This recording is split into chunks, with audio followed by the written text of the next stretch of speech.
So let's talk to Mr. Linde and see what the commissioners are up to. That's right. I know that he's wants to stay in the game. So good morning, sir. How are you? Well, good morning, Dave. Good morning, Lance. Good morning. Good to be on with you. Yeah. Thanks. Well, let's start with just sort of a commissioner overview. The governor has gotten us to phase 3. I guess what phase 4 is complete normalcy, or do you even know that yet from the state? Yeah. Well, we don't know when or if there's a phase 4 and what that looks like. I mean, I'm sure there will be something, but again, we're a little left in the dark. We are, like the rest of the state, I suppose. We are pleased to be in phase 3 as it has opened up a variety of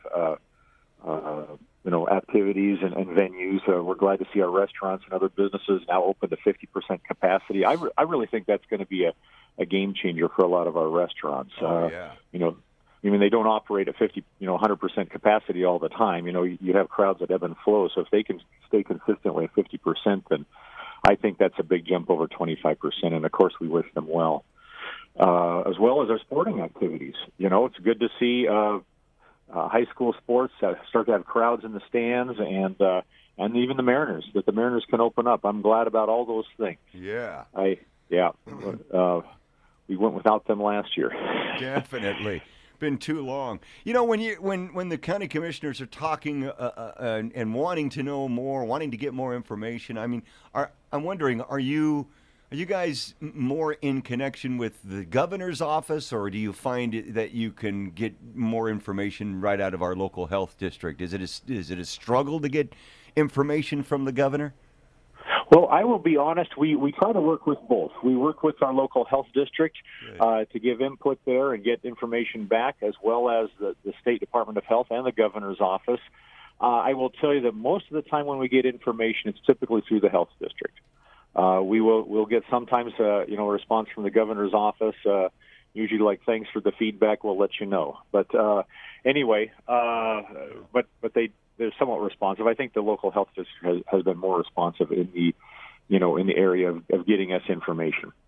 Well, how are we doing? What's the overall view? Well, I guess now if you're talking about when we say how we're doing, are we talking about COVID, getting out of COVID? Yes, that's what I mean. Yes. Sorry to be specific.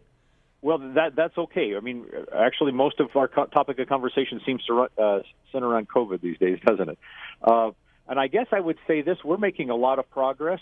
We are seeing our case numbers decline. We are probably about at an 80% drop, more or less, of where we were at one point. Some days close to 90%. So that's good news, certainly. We're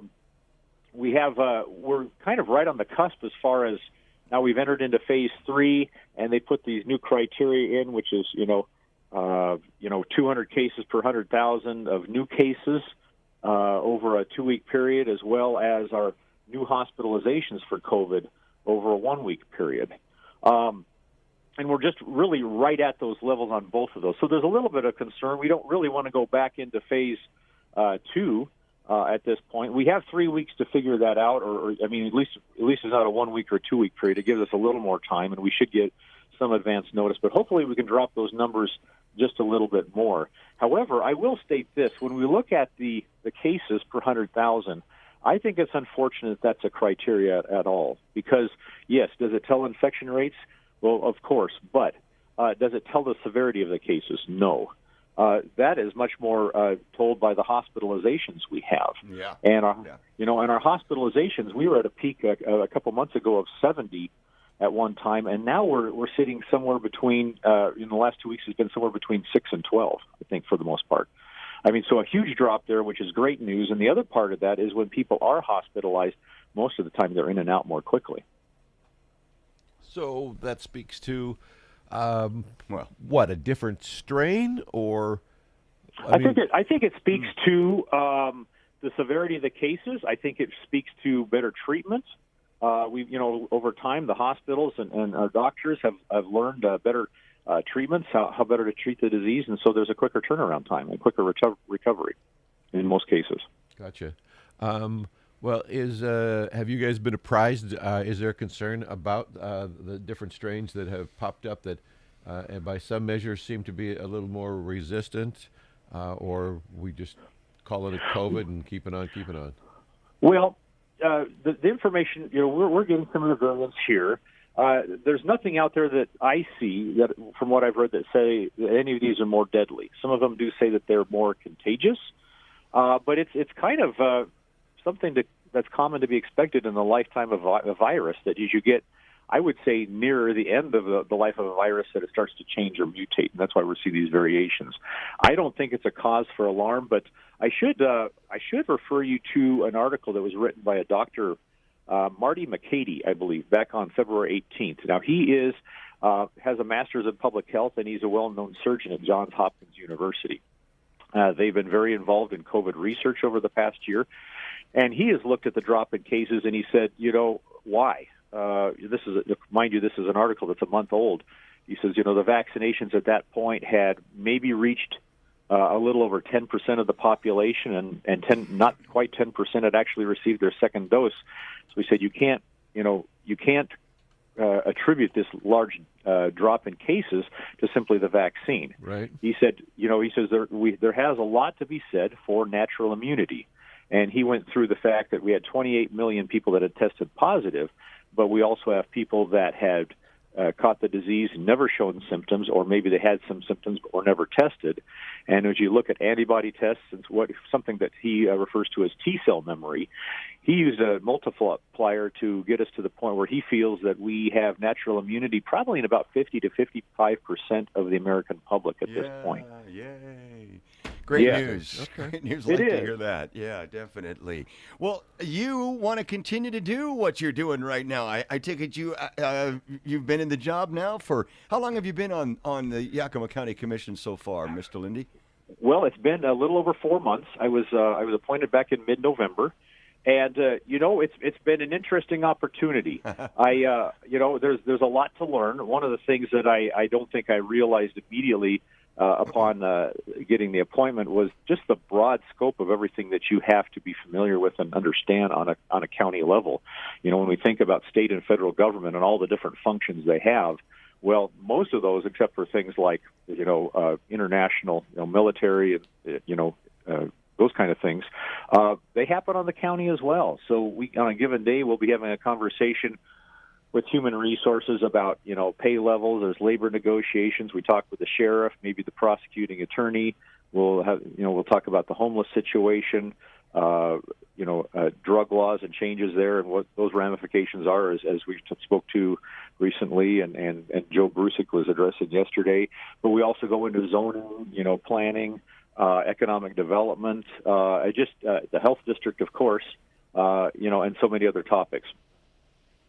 Well, it is a big gig. We've heard it described as drinking through the fire hose sort of adjustment when you first get on board. But you are in for the next round, huh? I am. Due to the fact that I was appointed midterm for due to Commissioner Childress's untimely passing, rules stipulate that if I were to maintain the seat, I have to run for office this year in November, and then if the voters keep me, then I have to run again the following year. So it'll be an interesting a couple of years, I believe. Not that I'm assuming or taking anything for granted, but my goals here really, I have 3 or 4 of them really. The first one is we need to continue to open up Yakima County. We want to do it safely, but there is the statement about, is our cure worse than the disease sometimes? And right. And I don't want to downplay COVID, but you know what? There have been real lasting consequences due to the emergency declarations that we've had to live under over the last year. Whether you're talking about the ability of businesses to run, to operate, people losing their jobs, worrying about being evicted from homes, issues of mental health, isolation, depression, drug abuse and overdose, suicides, particularly among some of our students, who haven't been able to go to school, and churches to be able to congregate, and and so many things. Our fair, good news that we have our fair that's going to be able to open up. But they're all things that we need to continue to concern ourselves with until we're through this.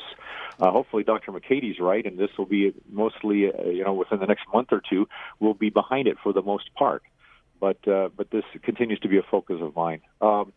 Another focus is that I want to use our tax dollars wisely. I try to keep in mind that, I've been 4 months in government, but the rest of my life I was in private business or private enterprise. And I know that every tax dollar we get is due to a taxpayer's labor. So we need to respect that money and how we use it. I want to continue to push for economic growth. We have tools to do that, such as port districts in the Lower Valley. We've got the Yakima Community Development Association, the Seed Board.